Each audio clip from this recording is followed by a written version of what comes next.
So what's up mga ka-idol, for today's video vlog medyo tanghali na ang gising. Inutosan kasi ako ng misis ko na pumunta ng palengke. At ito may nahagip pa yung camera ko mga ka-idol, si Mr. Modesto Alejandro, isang content creator din. Shoutout sa'yo sir. Nakita ko tong boss ko. So ayun na nga mga ka-idol, late na talaga gumising at mamalengke. Unti ka nang walang mabili. Kasi ngayong araw mga ka-idol nagkikrave kami ng pusit. Kaya at least kahit paano ay meron pang nahagip na pwedeng bilhin na pusit. Ayan o. Araw pala ng linggo ngayon mga ka-idol, kaya palengke day. Kaya samot-saring pwedeng bilihin. Grabe, ang mamahal ng bilihin ngayon sa panahon ng krisis dahil sa sobrang taas ng gasolina. Kaya ito mga ka-idol, lumabas ako, 1,000 lang yung dala ko. Pag uwi ko mamaya sigurado barya na lang ang matitira. So ayan mga ka-idol, nakabili na ako ng pusit. Akalain mo yung 400 per kilo. Okay lang yan, nagkikrave naman. Shoutout pala sa'yo na dinagdagan mo ng isa. Yun, what's up mga ka-idol, kagagaling ko lang sa palengke. Ayan, nag-crave kasi ako ng pusit. Magluluto tayo ng pusit. Mahal, 180, isang kilo. Maraming mahal.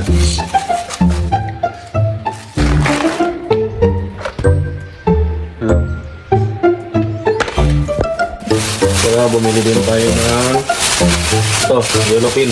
Itong prito, mamayang gabi. Ulam namin mamayang gabi. So, start na tayo magluto mga ka-idol. Okay? So ayun mga ka-idol, start na po tayo magluto. So ang una kong ginawa mga ka-idol, tinanggalan ko muna ng plastic itong pusit para at least kahit paano hindi maisama sa pagluluto.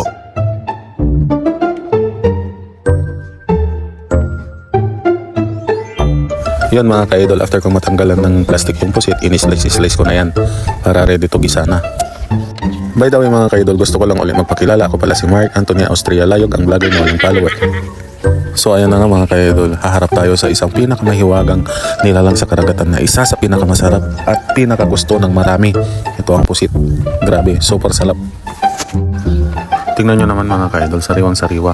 Parang kakahango lang sa dagat kaninang madaling araw. Pero anyway mga ka-idol, bago ang lahat, kailangan natin maging maingat.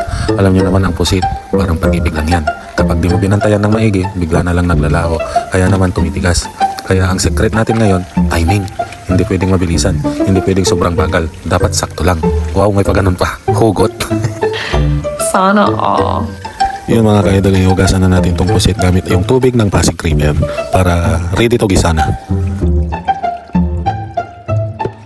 Simpleng sangkap lang para sa pusit na adobo mga ka-idol at panggisa na rin. Kamatis, bawang, sibuyas, luya, paminta, magic sarap. Umpisa na natin mag-isa mga ka-idol, pero bago ang lahat, slice muna natin ang mga sangkap at diretso marinate na yung pusit.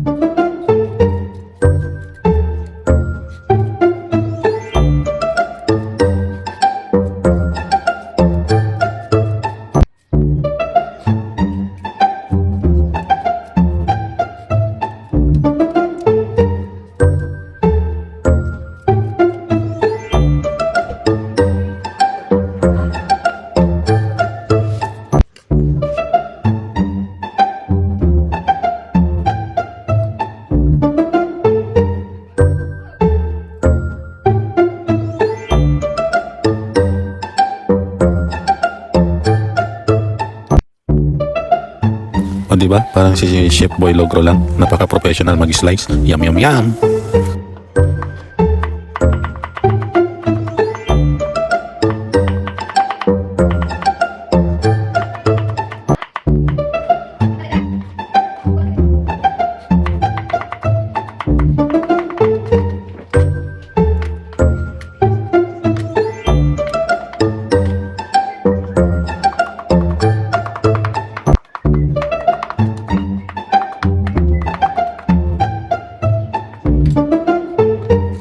Yun, ready to marinate na mga ka-idol. Kinuha ko na yung suka, toyo para ready to gisa na rin.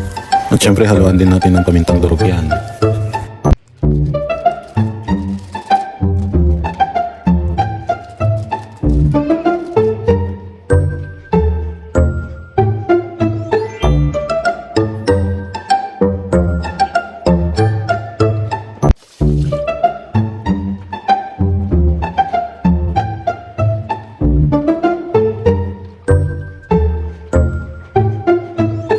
At hindi mawawala ang pangpalasa, magic sarap. Oy, magic sarap, baka naman.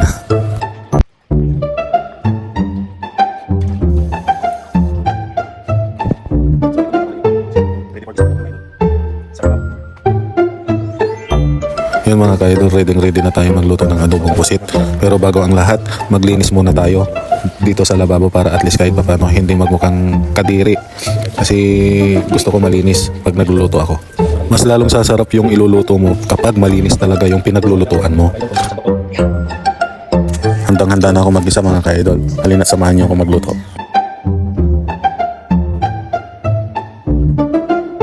Pakinggan nyo yung tunog ng bawang at sibuyas mga ka-idol. Parang musika yung kusina, ang ganda ng tunog. At kapag nilagay na natin yung busit mga ka-idol, huwag kayong matatakot sa tinta. Kasi yung itim na yan, hindi yan dumi. Yan ang black gold ng ulam natin. Yan ang nagdadala ng linamnam. Sipa na talaga mapapa-extra rice ka hanggang sa hindi mo makita ang abs mo. Tandaan nyo mga ka-idol, sa pagluluto ng pusit, bawal ang overcook. Kapag naging parang goma na ang kunat, talo na tayo. Gusto natin yung tender lang, yung malambot, yung pagkagat mo ay lasang-lasa mo ang tamis ng dagat.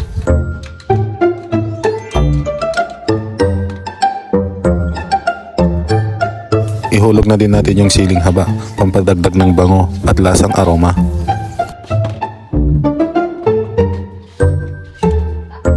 At syempre mga ka-idol, huwag nating kalimutang ihimikos-mikos yan para kapit na kapit yung lasa at aroma. Kaya sa mga nagtatanong kung paborito ko to, oo mga ka-idol. Simple lang ang sagot. Ang pusit kasi kahit madilim ang tinta, sa huli nagbibigay pa rin ng ligaya sa mga kumakain.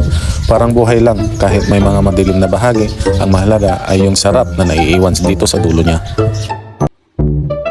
So ayun na nga mga ka-idol, malapit na tayo. Amoy palang ulam na. Handa nyo na ang sandok.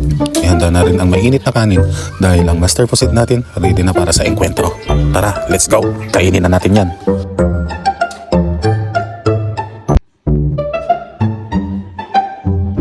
So ayun muna yung for today's video mga ka-idol, for today's video vlog. Let's eat na mga ka-idol. And syempre flex ko lang tong sausawan namin, Arnor Liquid Seasoning. Yan. Available dyan sa link dyan sa baba. Kung gusto nyo magkaroon na ito, check out na. Tara, let's eat mga ka-idol. First bite para sa inyo. Harap. Thank you for watching mga ka-idol.